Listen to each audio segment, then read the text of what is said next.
Bien avant de devenir l'une des voix les plus reconnaissables de la chanson française, bien avant les disques d'or, les salles de spectacle remplies et les applaudissements de milliers de spectateurs, Hervé Villard était un enfant qui cherchait simplement sa place dans le monde. Derrière le succès populaire qui allait plus tard faire de lui une figure incontournable de la musique française, se cache une histoire profondément humaine, marquée par l'absence, la solitude et une quête incessante d'amour et de stabilité. Lorsqu'il voit le jour à Paris en 1946, la France sort tout juste des blessures de la guerre. Le pays tente de se reconstruire, mais de nombreuses familles vivent encore dans la précarité. Dans ce contexte difficile, commence l'existence de celui qui s'appelle alors René Villard. Les premières années de sa vie ne ressemblent en rien à celles que l'on associe généralement à une enfance heureuse. Très tôt, les circonstances familiales le privent de ce que la plupart des enfants considèrent comme naturel. La présence rassurante d'un foyer stable. Son père est absent et sa mère, confrontée à de grandes difficultés personnelles, ne peut lui offrir l'environnement dont il aurait eu besoin. Cette réalité entraîne son placement dans différentes structures d'accueil. Pour un enfant, être séparé de sa famille représente souvent une blessure invisible mais profonde. Ce n'est pas seulement un changement de lieu, c'est aussi la perte d'un sentiment d'appartenance. Le jeune René grandit alors avec une question qui l'accompagnera pendant de longues années. Pourquoi a-t-il été abandonné? À mesure qu'il passe d'un environnement à un autre, il découvre très tôt la fragilité des liens humains. Là où certains enfants construisent leurs souvenirs autour d'une maison familiale, lui accumulent des souvenirs de départ, d'adieu et de nouvelles adaptations. Chaque changement lui rappelle qu'il ne contrôle rien. Chaque séparation laisse une trace supplémentaire dans son cœur. Cette enfance instable forge progressivement un caractère particulier. René apprend à observer plutôt qu'à parler. Il développe une grande sensibilité aux émotions des autres, peut-être parce qu'il cherche constamment à comprendre les raisons de son propre destin. Les éducateurs, les familles d'accueil, les camarades de son âge vont et viennent dans sa vie, mais aucune présence ne parvient réellement à combler le vide qu'il ressent intérieurement. Pourtant, au milieu de cette fragilité, une qualité essentielle commence à émerger. La résilience. Même lorsqu'il se sent seul, même lorsqu'il doute de sa valeur, il conserve une étonnante capacité à rêver. Cette faculté de croire à un avenir meilleur deviendra plus tard l'un des moteurs de sa réussite. Comme beaucoup d'enfants confrontés à l'abandon, il trouve refuge dans l'imagination. Les livres deviennent des compagnons fidèles. Ils lui permettent de voyager sans quitter sa chambre. Ils lui offrent des héros, des histoires, des mondes dans lesquels il peut temporairement oublier sa propre souffrance. La lecture nourrit son esprit et élargit ses horizons à une époque où son avenir semble pourtant extrêmement limité. Mais c'est surtout la musique qui va changer son existence. La musique entre dans sa vie comme une lumière discrète au milieu de l'obscurité. Elle lui procure quelque chose qu'il ne trouve nulle part ailleurs, un sentiment de liberté. Lorsqu'il écoute une chanson, il ne pense plus aux institutions, aux séparations ou aux blessures de l'enfance. Pendant quelques minutes, il devient quelqu'un d'autre. Il découvre que les émotions peuvent être exprimées autrement que par les larmes ou le silence. Cette découverte agit comme une révélation. Peu à peu, il comprend que sa voix possède quelque chose de particulier. Il ne s'agit pas encore d'une ambition professionnelle. À ce stade, chanter représente avant tout une manière de survivre émotionnellement. Chaque mélodie devient une forme de dialogue avec lui-même. Chaque chanson lui permet d'exprimer ce qu'il n'ose pas dire directement. Une rencontre importante va également jouer un rôle déterminant dans sa formation. Dans le Berry, l'abbé Engrand lui ouvre les portes d'un univers culturel auquel il n'aurait peut-être jamais eu accès autrement. Grâce à lui, le jeune garçon découvre davantage la littérature, la poésie, l'art et la musique. Pour la première fois depuis longtemps, quelqu'un lui accorde une véritable attention et croit en ses capacités. Cette confiance change beaucoup de choses. Lorsqu'un enfant grandit dans l'abandon, il finit parfois par croire qu'il ne mérite pas d'être aimé. La bienveillance de certaines personnes peut alors avoir un impact immense. Chez René, cette reconnaissance agit comme un déclic. Il commence à envisager l'idée qu'il possède peut-être un avenir différent de celui que les circonstances semblaient lui réserver. Les années d'adolescence restent néanmoins difficiles. Les blessures du passé continuent de l'accompagner. Il observe les autres jeunes de son âge avec une certaine distance. Beaucoup semblent avoir des repères qu'il n'a jamais eus. Beaucoup possèdent des souvenirs familiaux qu'il ne connaîtra jamais. Cette différence nourrit parfois un sentiment d'isolement, mais elle développe aussi chez lui une maturité précoce. Très tôt, il comprend que personne ne construira son avenir à sa place. Alors que d'autres hésitent encore sur leur direction, lui ressent déjà une urgence particulière. Il veut réussir. Non pas uniquement pour devenir célèbre ou riche, mais parce qu'il souhaite prouver que son histoire ne se résume pas à l'abandon. Il refuse que les circonstances de sa naissance déterminent l'ensemble de son existence. Cette volonté devient de plus en plus forte à mesure qu'il approche de l'âge adulte. Lorsqu'il arrive à Paris avec ses rêves, il ne possède ni fortune ni réseau influent. Il n'a que son courage, sa détermination et une foi presque instinctive dans la musique. Les débuts sont modestes. Les difficultés financières sont nombreuses. Les portes ne s'ouvrent pas facilement. Pourtant, quelque chose en lui refuse d'abandonner. Chaque épreuve lui rappelle son enfance. Et chaque fois qu'il surmonte un obstacle, il se souvient du garçon qu'il était autrefois. Cet enfant déplacé d'un foyer à l'autre, convaincu parfois qu'il n'avait pas sa place dans le monde. C'est précisément cette mémoire douloureuse qui devient sa plus grande force. Car avant d'être une vedette, Hervé Villard est d'abord un survivant. Un homme qui a appris très jeune à vivre avec le manque. Un homme qui a découvert que la souffrance peut devenir une source de créativité. Un homme qui a compris que les blessures ne disparaissent jamais totalement, mais qu'elles peuvent être transformées en quelque chose de beau. Lorsque le succès frappera enfin à sa porte quelques années plus tard, le public découvrira une voix émouvante et sincère. Mais ce que peu de gens verront alors, c'est tout le chemin parcouru pour arriver jusque-là. Derrière chaque note chantée se cache l'histoire d'un enfant abandonné qui a refusé de renoncer à ses rêves. Et c'est précisément cette histoire qui donne aujourd'hui encore à son parcours une dimension profondément touchante. Car avant la célébrité, avant les projecteurs et avant les triomphes, il y avait simplement un garçon qui cherchait une famille, une identité et une raison d'espérer. La musique allait lui offrir les trois. Si l'enfance d'Hervé Villard fut marquée par l'absence, l'incertitude et la solitude, les années qui suivent ressemblent à une course contre le destin. Arrivé à Paris avec des rêves plus grands que ses moyens, le jeune homme comprend rapidement que le monde du spectacle n'accorde rien à personne. Les maisons de disques reçoivent des centaines de candidats. Les producteurs recherchent des voix capables de séduire le public dès les premières secondes.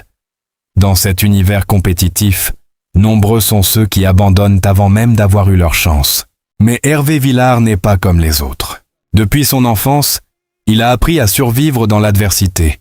Les refus, les portes fermées et les déceptions lui font mal, mais ils ne le détruisent pas. Après tout, il a déjà connu des épreuves bien plus profondes. Chaque obstacle rencontré dans sa carrière lui semble presque familier. Il avance avec cette détermination silencieuse propre à ceux qui savent ce que signifie réellement manquer de tout. Au début des années 1960, il fréquente les milieux artistiques de la capitale. Il chante dès qu'il en a l'occasion, participe à des auditions et tente de se faire remarquer. Son talent est réel, mais le talent seul ne suffit pas toujours. Il faut aussi de la patience, des rencontres et parfois une part de hasard. Puis arrive ce moment que tout artiste attend sans savoir quand il viendra. Une opportunité, une rencontre, une chanson. Pour Hervé Villard, cette chanson s'appelle « Capri c'est fini ».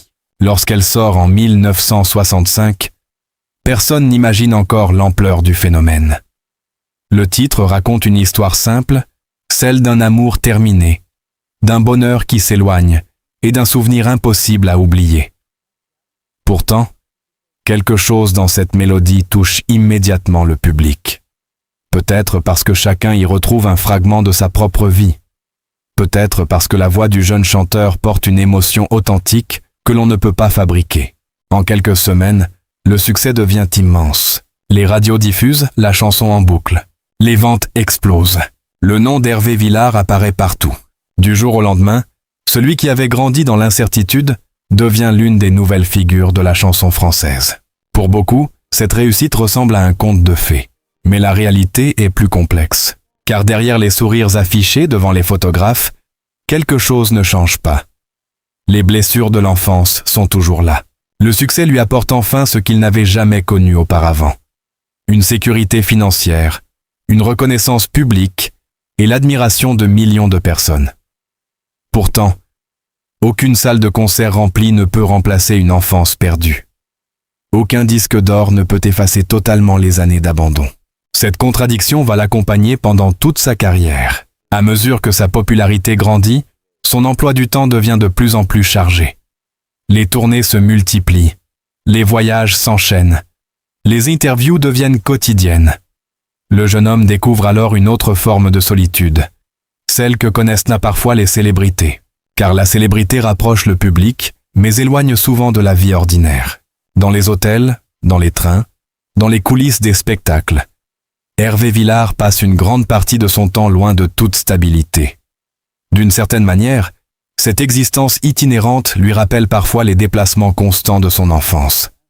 Les décors ont changé, les conditions sont meilleures, mais le sentiment d'être toujours en mouvement demeure. Au fil des années, il refuse cependant de se contenter du statut d'interprète d'un seul succès. Beaucoup d'artistes disparaissent après un tube. Lui décide de construire une véritable carrière. Il enregistre de nouvelles chansons, explore différents univers musicaux et développe progressivement une identité artistique plus riche. Son répertoire s'élargit, son public aussi. Ceux qui travaillent avec lui découvrent un homme exigeant, perfectionniste et profondément attaché à son métier. Derrière l'apparente simplicité de ses chansons, se cache un artiste qui comprend l'importance du travail et de la discipline. Cette rigueur vient probablement de son parcours. Lorsqu'on a grandi avec si peu de certitude, chaque opportunité semble précieuse. Chaque succès doit être mérité. Chaque victoire peut être la dernière. Cette mentalité pousse Hervé Villard à ne jamais considérer sa carrière comme acquise. Durant les décennies qui suivent, il connaît de nombreuses réussites. Son nom dépasse les frontières françaises. Il séduit également un public international, notamment dans plusieurs pays européens et en Amérique latine. Là encore, son histoire personnelle joue un rôle important. Les spectateurs sentent qu'il chante avec sincérité. Chez lui, la mélancolie n'est jamais artificielle. Elle provient d'une expérience vécue. Lorsqu'il interprète des chansons d'amour, de séparation ou de nostalgie, il ne joue pas simplement un personnage. Il transmet une émotion qu'il connaît intimement. C'est sans doute ce qui explique la longévité de son succès. Les modes changent. Les générations se succèdent. Les tendances musicales évoluent. Mais certaines voix continuent de toucher parce qu'elles racontent quelque chose d'universel. La sienne fait partie de celle-là. Pourtant, derrière les récompenses et les applaudissements, une autre bataille continue. La quête d'identité. Malgré la célébrité, malgré les honneurs, Hervé Villard n'oublie jamais d'où il vient. Les questions liées à son enfance, à ses origines et à son histoire familiale restent présentes dans son esprit. Plus il avance dans la vie, plus il ressent le besoin de comprendre le passé qui l'a façonné. Cette recherche intérieure devient presque aussi importante que sa carrière artistique. Car au fond, l'homme qui chante devant des milliers de personnes reste le même enfant qui cherchait autrefois des réponses. Et tandis que sa renommée atteint des sommets, une autre histoire commence à se dessiner en parallèle. Celle d'un homme qui tente de réconcilier la célébrité avec ses blessures anciennes, la lumière avec l'ombre, le succès avec les souvenirs qu'il n'a jamais pu oublier. Une histoire qui va progressivement révéler les aspects les plus intimes et les plus bouleversants de son existence. Car derrière les triomphes, derrière les chansons devenues éternelles, et derrière les millions de disques vendus, Hervé Villard porte toujours en lui une question silencieuse. Peut-on réellement guérir des blessures de l'enfance, même lorsque le monde entier vous applaudit? C'est cette interrogation qui accompagnera les années suivantes de sa vie et qui donnera à son parcours une profondeur bien plus grande que celle d'une simple carrière musicale. La question semblait le poursuivre partout. Elle était présente dans les chambres d'hôtel après les concerts, dans les longs trajets entre deux villes, dans les instants de solitude qui suivent les applaudissements. Elle revenait lorsque les projecteurs s'éteignaient et que le silence reprenait sa place. Peut-on réellement guérir des blessures de l'enfance, même lorsque le monde entier vous applaudit? Pendant longtemps, Hervé Villard a tenté de répondre à cette question à travers la musique. Chaque chanson semblait contenir une partie de son histoire. Chaque succès représentait une victoire contre le passé. Pourtant, plus les années passaient, plus il comprenait qu'aucune carrière, aussi brillante soit-elle, ne pouvait remplacer certaines réponses restées enfouies depuis l'enfance. Le temps avançait, les décennies défilaient, la France changeait, la musique évoluait. De nouvelles générations d'artistes apparaissaient. Mais Hervé Villard demeurait présent dans la mémoire collective.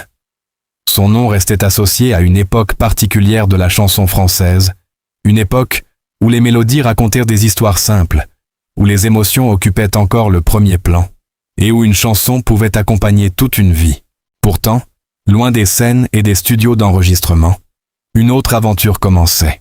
Une aventure beaucoup plus intime, une quête personnelle, la recherche de ses origines. Pendant des années, le petit garçon abandonné qu'il avait été avait continué à vivre dans un coin de sa mémoire. Même lorsqu'il connaissait le succès, même lorsqu'il recevait l'affection du public, il restait confronté à une absence impossible à ignorer, celle de ses racines. Qui était-il réellement? D'où venait-il?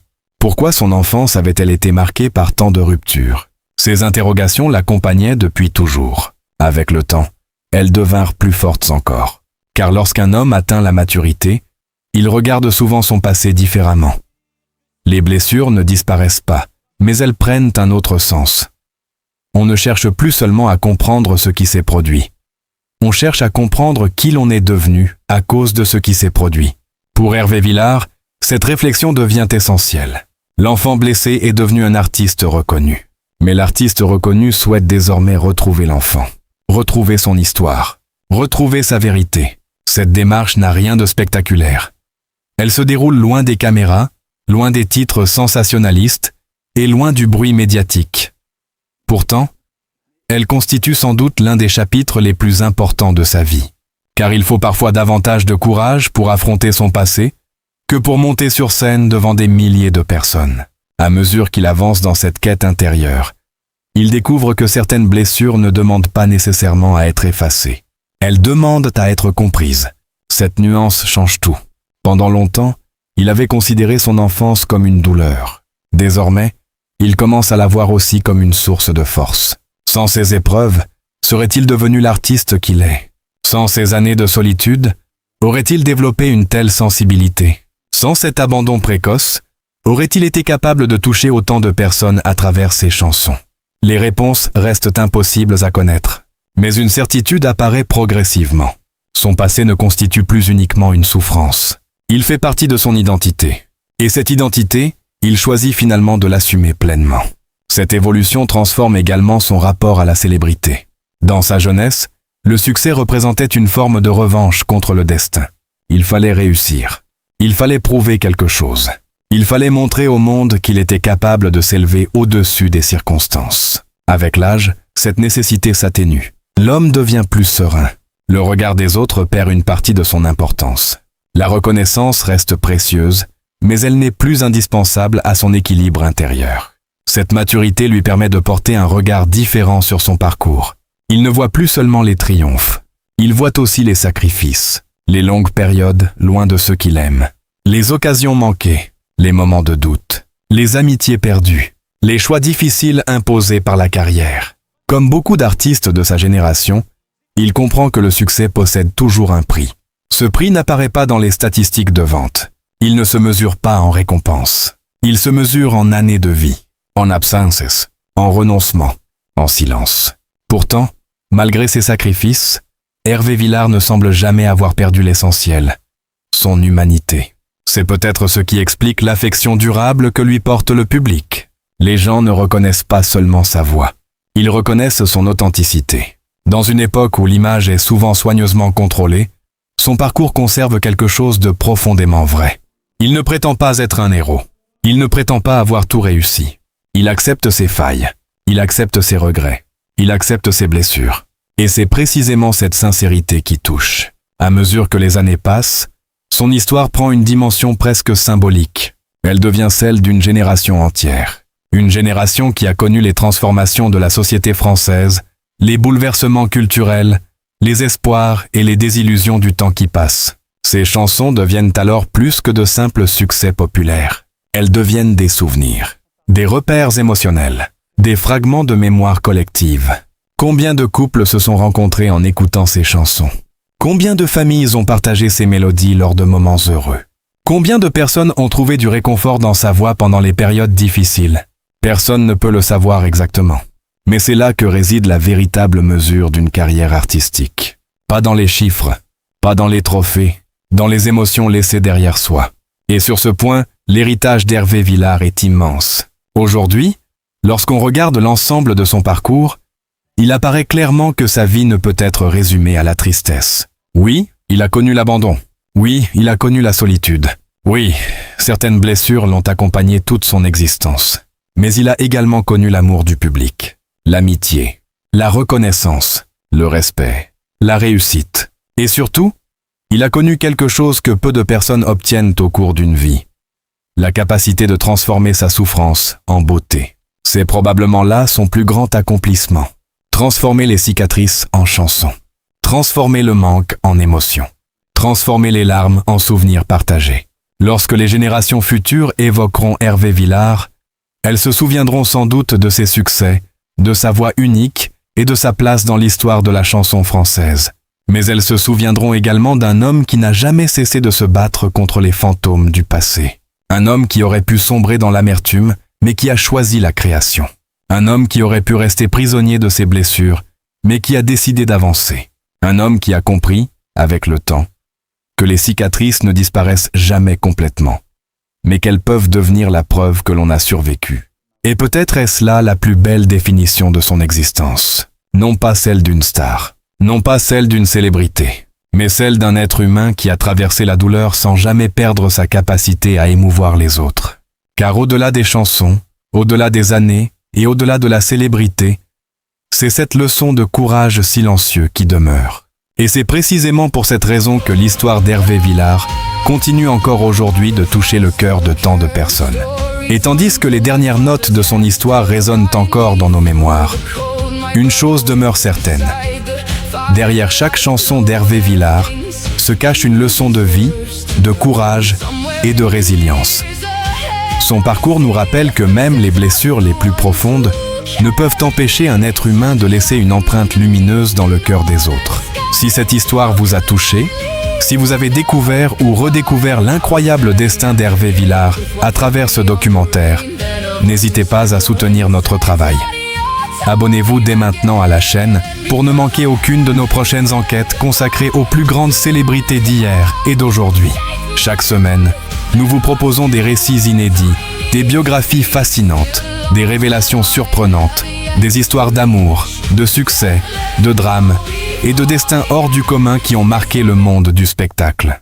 N'oubliez pas d'activer la cloche de notification afin d'être informé dès la mise en ligne de nos nouvelles vidéos. Et surtout, dites-nous dans les commentaires quel souvenir vous gardez d'Hervé Villard et quelle chanson a le plus marqué votre vie. Votre soutien, vos commentaires et votre fidélité permettent à cette chaîne de continuer à faire vivre la mémoire de ces artistes qui ont accompagné plusieurs générations. Merci d'avoir regardé cette vidéo jusqu'au bout. Prenez soin de vous. Prenez soin de ceux que vous aimez. Et nous nous retrouvons très bientôt pour U.